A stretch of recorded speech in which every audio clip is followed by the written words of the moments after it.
That's right. Big story today, of course, we're talking about it here on BBC News, is the countdown to Brexit. And this article here in the Financial Times very helpfully actually has the clock. And if we sit here, we can just wait for those seconds to tick by.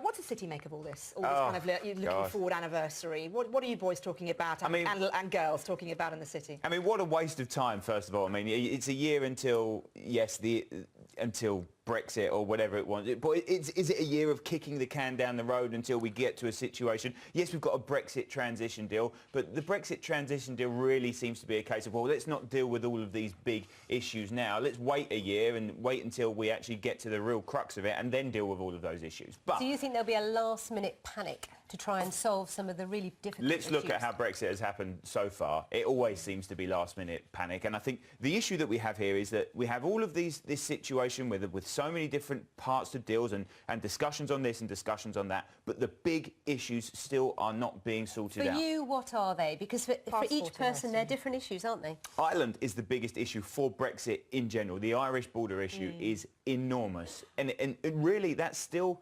in the City, we still hang in the balance of if something can't be sorted out with the Irish border, Brexit could well be in doubt, because that is such an enormous issue for so many different reasons, for trade, for the situation in Ireland, for generations past. It is an enormous issue. And every time we get to any kind of discussion or because what we want is clarity on Brexit. That's what the markets want.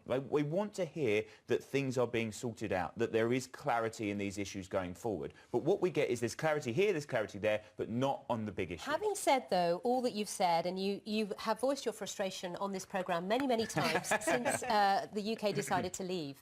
Having said all of that, though, what do you think of how the UK economy has been doing since that vote? Many said we were headed for an absolute disaster in terms of economic performance, but they've been proved wrong. They have been proved wrong to a certain degree, but Brexit hasn't happened yet. I mean, it hasn't... But all the uncertainty, the speculation, the concern, the lack of clarity, that's been there ever since the vote. Sure.